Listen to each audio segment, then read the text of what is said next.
আপনি আপনার পূর্বপুরুষের সম্পত্তি কোথায় আছে খুঁজে পাচ্ছেন না, কিন্তু লোকমুখে শুনছেন যে অমুক জায়গায় আপনার পূর্বপুরুষের সম্পত্তি রয়েছে। এক্ষেত্রে আপনি ওই সকল সম্পত্তি কোথায় এবং কোন দাগে রয়েছে এবং তার সম্পর্কিত কোনো দলিল বা খতিয়ান রয়েছে কিনা, এই বিষয়গুলো খুঁজে বের করবেন কিভাবে? সুপ্রিয় ভিউয়ার্স, চিন্তার কোনো কারণ নেই। আমার এই ভিডিওটি যদি প্রথম থেকে শেষ পর্যন্ত দেখেন, তাহলে আপনি এই সমস্যাগুলোর সমাধান করতে পারবেন। আপনার পূর্বপুরুষের জমির দলিল বা খতিয়ান থাকলে সেগুলো বের করতে পারবেন এবং আপনার সম্পত্তি কোথায় পূর্বপুরুষের রয়েছে সেগুলো আপনারা দাগ ধরে ধরে গিয়ে বের করতে পারবেন। আশা করি ভিডিওটি দেখলে উপকার হবে, তাই প্রথম থেকে শেষ পর্যন্ত ভিডিওটি দেখতে থাকবেন। আর দেখার পর যদি ভালো লাগে, আরো কোনো ভিডিও দেখার আগ্রহ জন্মায়, তাহলে আমাদের চ্যানেলটি সাবস্ক্রাইব করে রাখতে পারেন। আর পরবর্তীতে নতুন কোনো ভিডিওর নোটিফিকেশন পেতে সাবস্ক্রাইব বাটনের পাশে বেল আইকনটি চেপে দিয়ে রাখবেন। আসসালামু আলাইকুম সুপ্রিয় ভিউয়ার্স। ওয়ারিশান সম্পত্তি আপনার পূর্বপুরুষের হয়ে আপনার কাছে আসবে, এটি স্বাভাবিক ব্যাপার। কিন্তু আপনার পূর্বপুরুষের সম্পত্তি যদি তারা বিক্রয় না করে বা কাউকে হস্তান্তর করে না দেয় চিরস্থায়ীভাবে, বা অর্থাৎ মালিকানা হস্তান্তর করে না দেয়, এবং এটি তাদেরকে সুযোগ দেয় যে আপনারা চিরস্থায়ীভাবে সম্পত্তি ভোগ দখল করুন, সম্পূর্ণ সম্পত্তির সত্তা আপনার কাছে হস্তান্তর করা হলো, আপনি যা খুশি তাই করুন, এই ধরনের যদি কোনোভাবে সম্পত্তি কাউকে না দেয়, তাহলে ওই সম্পত্তিটি যারা ভোগ দখল করছে তারা অবৈধ দখলদার। আপনি আপনার পূর্বপুরুষের সম্পত্তি ওয়ারিশান সূত্রে পাবেন, এটি 100% আইনগতভাবে আপনি বৈধতা রাখেন। এখন আপনি আপনার পূর্বপুরুষের সম্পত্তি খুঁজছেন এবং লোকে মুখে শুনছেন অমুক পাথারে, অর্থাৎ অমুক চাষবাসের এলাকায়, অমুক বসতভিটার এলাকায় আপনার পূর্বপুরুষের সম্পত্তি রয়েছে, কিন্তু কোথায় কত নম্বর দাগে সম্পত্তি রয়েছে এটি আপনি বুঝতে পারছেন না বা প্রমাণ আপনার কাছে নেই। এক্ষেত্রে কিছু উপায় রয়েছে। আমাদের দেশটা কিন্তু বড় না, এই দেশে অনেক উপজেলা রয়েছে, কিন্তু এই উপজেলাগুলোকে আবার আমাদের ভূমি ব্যবস্থাপনা অনুযায়ী খণ্ডে খণ্ডে বিভক্ত করা হয়েছে, অর্থাৎ একটি ইউনিয়ন, সেই ইউনিয়নের মৌজা, সেই মৌজা অনুযায়ী কোথায় কতটুকু সম্পত্তি কার নামে রয়েছে, এবং ওই মৌজার একটি কিন্তু ম্যাপ থাকে। এই ম্যাপটি কিন্তু পরিবর্তন হয় কখন জানেন? যখন ভূমি জরিপ কার্যক্রম পরিচালিত হয়, অর্থাৎ একটি ভূমি জরিপ হয়, সেই ভূমি জরিপের পরে জমিগুলোর দাগ নাম্বার বসে এবং এটি নকশা ম্যাপ তৈরি হয়। এই নকশা ম্যাপ অনুযায়ী কিন্তু আপনি সম্পত্তির মালিকানা বের করতে পারবেন। এখন ধরুন আপনার পূর্বপুরুষের এস এ খতিয়ানে বা বিএস খতিয়ানে বা ধরুন সিএস খতিয়ানে একটি সম্পত্তি আছে, সেই সম্পত্তি এক দাগে 100%। এখন পরবর্তীতে যে রেকর্ডগুলো হয়েছে সেগুলোতে এসে ওই সম্পত্তি, ওই দাগের সম্পত্তিটি খণ্ডে খণ্ডে বিভক্ত হয়ে বিভিন্ন দাগে দাগে হয়েছে এবং প্রত্যেক দাগের কোথাও 10 দাগ, কোথাও 50 দাগ, কোথাও 10 দাগ, এইভাবে হয়েছে। এখন আপনার পূর্বপুরুষের সম্পত্তি এসে খতিয়ানে যদি 100% এক দাগে থাকে, তাহলে ওই দাগটা কয় খণ্ডে বিভক্ত হলো পরবর্তীতে ম্যাপে এসে সেটি আপনার কিন্তু খুঁজে বের করতে হবে। এবং আপনি যখন দেখবেন ওই দাগের সম্পত্তি পরবর্তীতে 4টি দাগ হয়েছে এবং আলাদা নকশা হয়েছে, তাহলে এই যে 4টি দাগ, এই 4টি দাগ কিভাবে মালিকানা হস্তান্তরিত হলো, এখন কারা ভোগ দখল রয়েছে, এটি আপনি সরেজমিনে গিয়ে কিন্তু খুঁজে বের করতে পারবেন। এটি কিন্তু সহজ ব্যাপার, এটি ছোট বাচ্চা বুঝবে। কারণ আপনি যখন সরেজমিনে গিয়ে খোঁজ নেবেন এই দাগের সম্পত্তিটিকে ভোগ দখল করছে, তখন যে বিষয়টি সামনে উঠে আসবে সেই বিষয় ধরে ধরে ওই জমির যে ভোগ দখলকারী তাকে গিয়ে আপনি ধরবেন, আপনি কিভাবে এই সম্পত্তির মালিক হলেন, আপনার পূর্বপুরুষ এই সম্পত্তির মালিক, এই যে এই খতিয়ান বলে, আপনি কিভাবে হলেন সেই প্রমাণটি দেখান। ওই সকল ব্যক্তি যদি বৈধ মালিক হয় তাহলে তো দলিল দেখাবেই, তার যদি মনে সৎ সাহস থাকে তিনি দলিল দেখাবে, যদি সৎ সাহস না থাকে, দলিল দেখাতে না চায়, সেক্ষেত্রে কি করবেন পরবর্তীতে বলছি। যদি দলিল দেখায় তাহলে আপনাকে যাচাই করতে হবে যে দলিলটি আপনার পূর্বপুরুষ তৈরি করে দিয়েছিল কিনা। এক্ষেত্রে আপনি ওই দলিলটি যদি 1 থেকে 5 বছরের মধ্যে তৈরি হয়ে থাকে, তাহলে আপনার যে জমিটি যে উপজেলার অন্তর্গত সেই উপজেলায় গিয়ে খোঁজ নেবেন ভূমি অফিসে বা রেজিস্ট্রি অফিসে। রেজিস্ট্রি অফিসে গেলে আপনার একটি ভলিউম বই থাকবে, সেই ভলিউম বইয়ে আপনি খুঁজে দেখবেন ওই দলিলটি কত নম্বর পাতায় কত নম্বর ভলিউমে রয়েছে।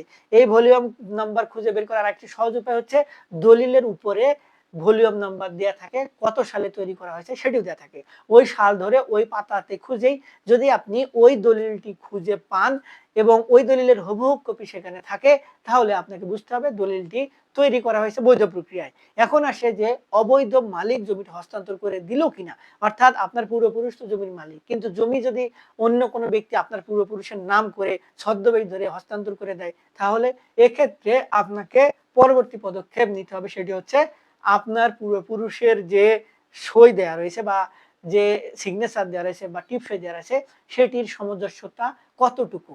আপনার পূর্বপুরুষের আগের কোনো ডকুমেন্ট থাকলে সেগুলো বের করে যাচাই বাছাই করা যাবে, সেই সুযোগ কিন্তু আমাদের দেশে রয়েছে। একটু কঠিন হলেও বিষয়গুলো কিন্তু খুঁজে বের করা যায় এবং আদালতে মামলা করলে অর্থাৎ দলিল বাতিলের মামলা করলে বিষয়গুলো তদারকি করে আদালত থেকে বিষয়টি সমাধান দেওয়া হয়। তবে বিষয়টি আপনাকে আগে সুস্পষ্টভাবে নির্দেশিত হতে হবে যে আপনার পূর্বপুরুষের দলিলের সিগনেচারের সঙ্গে এখন যারা দলিল দেখাচ্ছে তাদের সিগনেচার মিলছে না।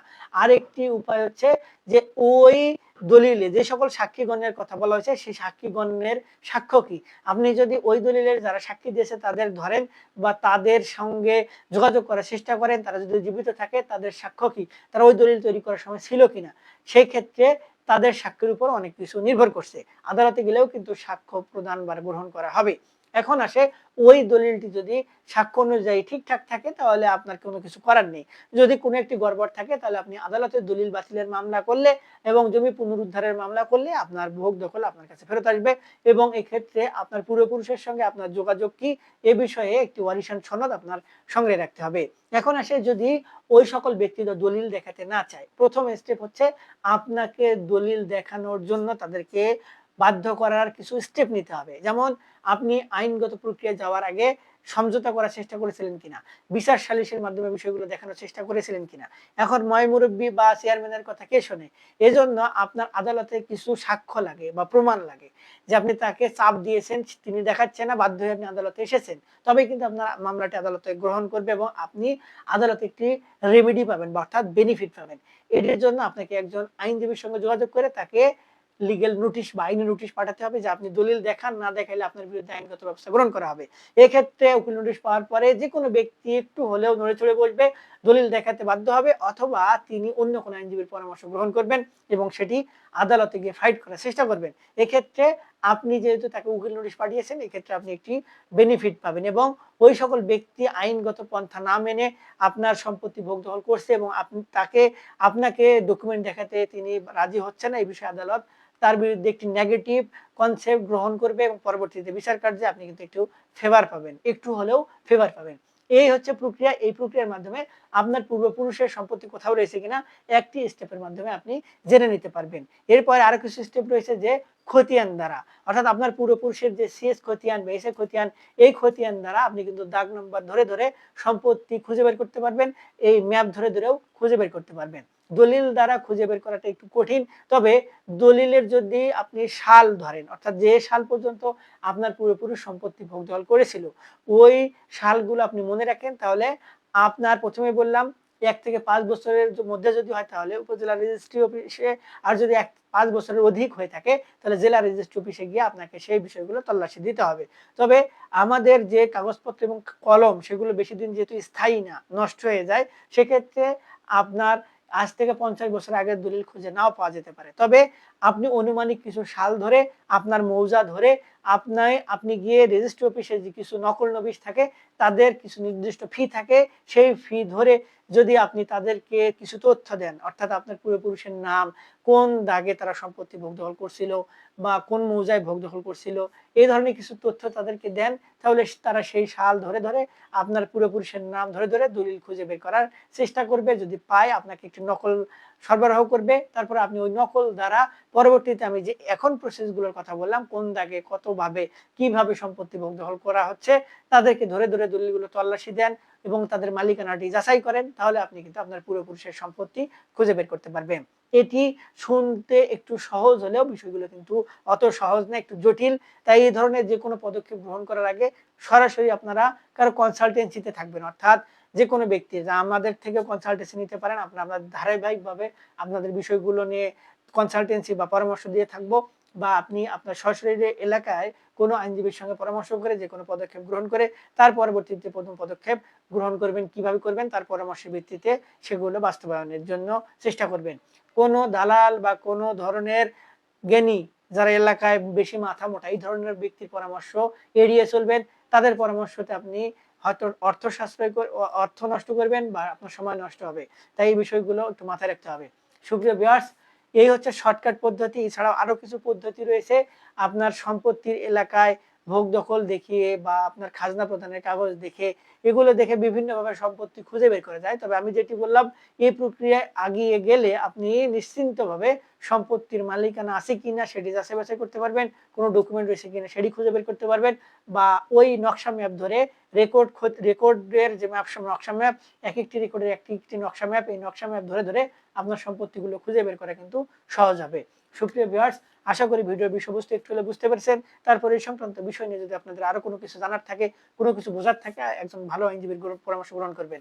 আমাদের থেকে নিতে চাইলে ভিডিওর নিচে কমেন্ট বক্স রয়েছে, সেখানে কমেন্ট করবেন, আমরা আপনাদের সহযোগিতা করার চেষ্টা করব। আজকে পর্যন্তই, দেখা হবে সামনে নতুন কোনো ভিডিওতে। ততদিন পর্যন্ত ভালো থাকবেন। ধন্যবাদ।